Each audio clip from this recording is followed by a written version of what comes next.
This is Seahawks Stories, 50th Season Edition, presented by Emerald City Athletics. Welcome back to another Seahawks Stories 50th Season Edition. And this edition is going to be a bit different. By the way, I'm Paul Moyer along with Dave Wyman. I think this segment we're talking about the 1987 strike. I think it was one of the biggest transitional moments in Seahawk history. We go into 1987 with incredible hopes. We're coming off the 86 season where we had won our last 5 games of the year, finished 10-6, don't make the playoffs, but we are widely considered a Super Bowl contender. We draft Dave Wyman, Tony Woods, we get Brian Bosworth, and we think we got every piece that we need now to make a serious run on this. And then in the background, there was this looming potential strike. We weren't sure. Our collective bargaining agreement was coming due, and there was a lot of, I remember, because I went to a lot of the off-season meetings with the union, particularly one down in L.A., down in Century City, and there were, I don't know, there's probably 1,000 NFL players there. Not quite the whole league, but it was pretty big, and the room was very divided. It was very divided, and particularly what we were striking on. The premise was we were striking for better benefits, and we didn't know. I mean, there was an argument that Gene Upshaw was the head of the union at the time, that we wanted to bring in somebody that had experience in negotiation, particularly baseball. Baseball owned the collective bargaining agreement. They had a very strong union. And the unions are different in sports than they are out in the real world because it's a much smaller group of people, so they can really control the messaging. Well, that got lost from what I remember, and there was groups that said we don't want to strike. There's others that said we need to strike. There was a lot of talk on when to strike. Some of them, the old school, Gene Upshaw, we're going to strike, I believe, after the second or third game of the season. There were others that said, look, we need to get through most of the season so we can have enough money that we can continue this strike if need be. And so, a lot of challenges with leadership. You got the top of the union, they have the union reps, and then finally you have each individual team had a union rep. We had Kenny Easley at the time representing us. So now we get into the 87 season, and everything seems to be fine, but we're starting to meet too on what we're going to do. And again, I'll tell some stories here as we go. But now we finally go on strike. I'll set the table for this. I think it was part of the reason for a downfall through the 90s struggles with the Seahawks. And the first thing that happened because of that 1987 strike, the Nordstroms decided to sell the team. Yeah. And they were fantastic owners. I mean, wonderful people. But they owned the Nordstroms, and the Nordstroms were not a union company. And there was a conflict on that to them. I think the way the strike went in 87, it got very publicized. You had strike players. We call them scab players, but they were guys who were replacement players. Mm-hmm. And we would be out there picketing. And it wasn't a pretty, they weren't going to paint us in a good light. You got all these so-called, we weren't really millionaires yet, right. Hundreds of thousands of dollar people. And, that wasn't painted well, I believe, in the media. And they highlighted, some of the fans and the players getting at it during the games. It never should have happened. We shouldn't even have gone out and picketed. We should just let it happen naturally. But because of that, the Nordstroms end up selling the team. I thought it divided our team, Dave. Yeah. I think one of the big ones for 1987 is when we had some of our players for the first time cross the picket line. It started with, we had heard rumblings that Joe Montana, some of the big stars, were going to cross the picket line. And those who had the biggest contracts were the ones who did it first. Mm-hmm. And I guess I get it. You're losing a lot of money. We missed out on 3 game checks. Those hurt all of us. I think the big one where, again, I respect him immensely, Steve Largent, where Steve had to go before our team and talk about it and why he was going to cross the picket line and play in one of the replacement games. I didn't agree with it, but I respected him for it. But that divide between the strike is the only way to go to this is a bad strike.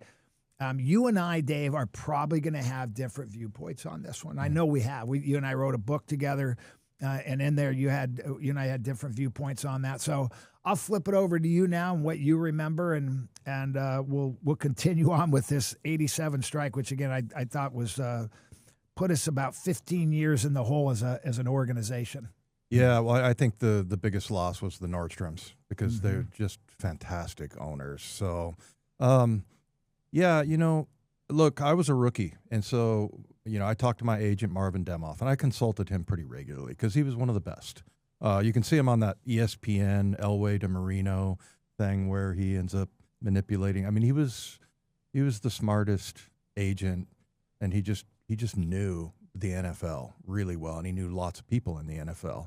And so he told me, he's like, whatever your teammates do, you're going to have to be teammates with these guys for, the rest of your career. So you just need to go along with whatever they say. But me being a rookie, there's just no way I was going to stand up and say anything.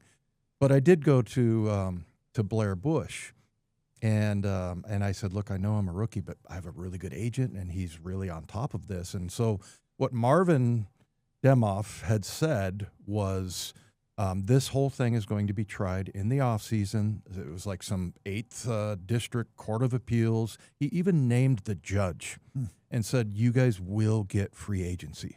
You're going to get that, and the strike is unnecessary. That's what he told me. And so, and I said that, and I said, I realize I'm a rookie, but this is just my agent talking, and, and it wasn't, it didn't really, I don't think anybody was affected by that. They were just like, yeah, but this, that, and the other. And maybe we did need to go on strike to really solidify the fact that we are going to fight back on it. And part of it was for Plan B free agency, which I benefited greatly from. So, yeah, so I don't feel like, I would like to have those game checks back. I thought it was 4 or 5. No, it was only 3. It was almost 4. We negotiated at the final hour, and the NFL said if you guys we had to sign something or our player rep by a certain time, and ours came in like a minute late. Yeah. And so we were like, oh, you want us to go back on strike? That'll do it. And so, the NFL said, yeah, okay, the strike's over at that point. Yeah. So, I mean, we end up getting it. And I guess, you could say that, if Marvin was correct on that it was all for naught. But, yeah, I mean, I was just going to go along with the team because – but the one thing, and I still have my sandwich board, that you hang around your neck that says, better rights for NFL players. Yeah, it's somewhere in a storage unit. That's and funny. I was horrified because, we had like the we flew Alaska Airlines, I think, back then, and we had like the stewardesses or flight attendants, their union, they came out and like were serving us coffee, and we were down at the Kingdome, and like NASA wrote in the notes, like there's guys pulling up in Porsches and, Maseratis. And I mean, this is like a blue collar thing basically. And for, a lot of it just felt so inappropriate to me. And I think I wore that thing around my neck for maybe 5 minutes. And then I just took it off and just tried to blend in, and be like what my agent told me to be a good teammate, be seen and not heard as a rookie. And so I tried my best to do that. But that part was kind of horrifying to me because, that's kind of it's a blue collar thing. I mean, and guys are actually out there picketing and sacrificing, their checks for better benefits and doing good. And I just felt like we didn't really belong in that category. So that was just my experience. But again, I was very young at that time, and I was just like, hey, whatever the rest of the team is going to do, that's what I'm going to do. Yeah, that would have been hard for a rookie, especially got a guy like Kenny Easley, and who can obviously be intimidated in himself for a rookie. I mean, I obviously knew those guys. I felt like I was pretty in tune to what we were trying to do. I felt I was lied to. I felt the leadership at the top of the NFL for us was terrible. And again, I'm not one individual, as a group. They just didn't know what they were doing. That was the biggest argument. What are we doing here? You mean on the union side? Yes. Yeah. I'm like, what?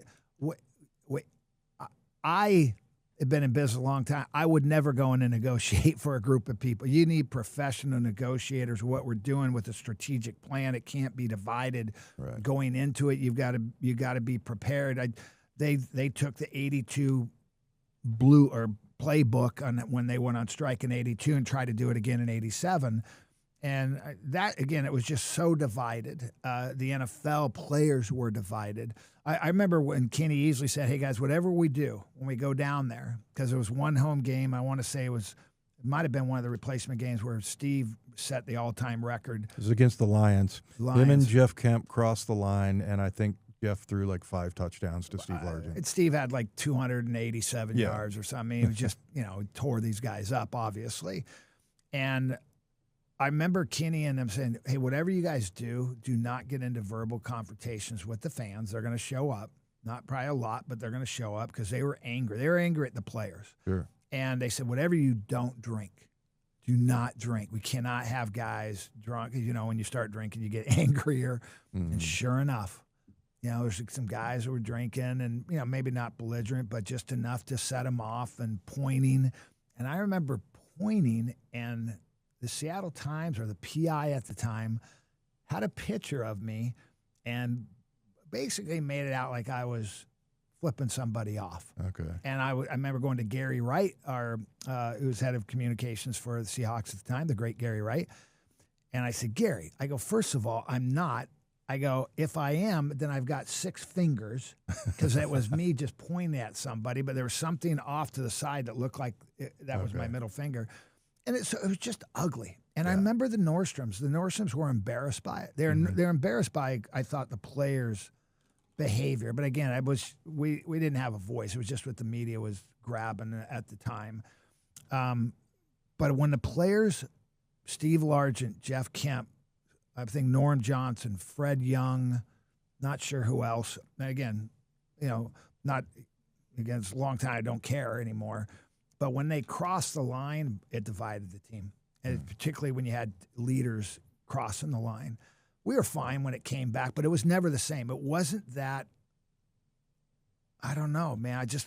Chuck Knox was very mad. He was very mad at it. He thought we were immature. He kind of let us know, like, this is not good.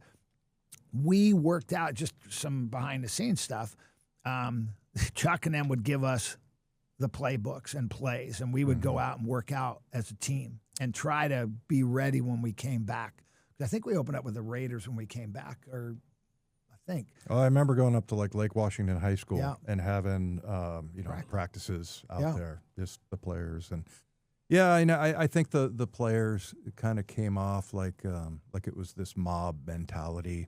I remember there was a big scene where we were in a big room, and I think Steve got up and talked, and then Kenny didn't like what he said, and so Kenny gets up and he kind of goes on a rant, and then he ended up leaving the room. And then I remember Steve standing up and going, "There's your leader." And but I look, we all got back together after that. That's just disagreement. There was just there was a lot of disagreement, and kind of both sides. And again, I guess it was easy for me because I'm like, I'm a rookie. I'm going to shut the heck up. Yeah. That's kind of the same way. There's no way to spend the 87 strike as positive. There wasn't positive. I don't think it's positive. The union ended up decertifying at that time, and then they went to the courts and they recertified. I think again, my thing to the current players, but because of that 87 season, it's why you guys are where you are today. With free agency, all the benefits you have. It's why it's so important. I'm in good shape, so is Dave Wyman. We're good, but it's so important why you protect and you go fight for those who fought for you before you were even born. Right. Because without that thing, they're not where they are today. Mm-hmm. Even though it was really ugly for the players at the time, the Nordstroms ended up selling the team. I felt we went into a black hole throughout the 90s, for the Seahawks. It really was till God bless him, Paul Allen finally got the team. Yeah. It was just tough. And it was a transition from Chuck Knox. Then we had Tom Flores, and only there for 3 years. And then you have Dennis Erickson for 4 years, and then finally we get stability back, and we get Mike Holmgren, and then finally Pete Carroll, and then hopefully Coach McDonald for the next 10, 20 years as well. Yeah. But yeah, there were those were some rough moments, and it wasn't the replacement players. I think the NFL also did not help because they were trying to break the union by bringing in replacement players. And look, we're your employees. They're you guys are making money. That was our take. So again, I'm coming from a very slanted view here. It I thought could have been done better too, because now you're throwing replacement players in front of the players. That's like putting 2 lions, 2 bears there and saying, okay, you guys just walk past each other and you don't do anything. That's not going to happen, because I do remember one time the bunch of the players, I don't know if I was there, when the buses were leaving the facility, our players were like, the buses aren't going to a game or a practice, and the players in the bus were pretty afraid. And so again, it was just an ugly time. So I'm really glad that's behind us. Yeah. And I hope, I think the next collective bargain agreement's not up till like 2030.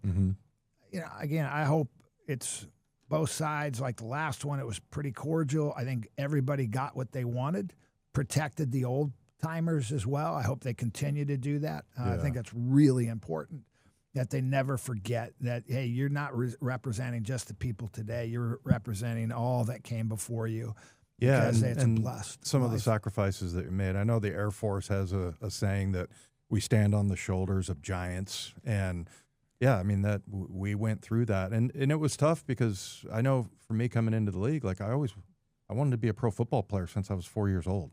My Dr. Seuss what is it? What about me, or whatever, where you fill in what's your favorite color and all this. And I scrawled professional football player. And now you get in the league and it's like, oh, there's fans screaming at, they hate football players now. And yeah, it was just really a tough way to get started, but very necessary. As you mentioned, I mean, end up getting free agency. So, I remember hearing stories from some of the older players that the only way that they knew what other guys were making is like when they would meet at the Pro Bowl. Yeah. Like, how much are you making? Oh my gosh, I'm making this amount.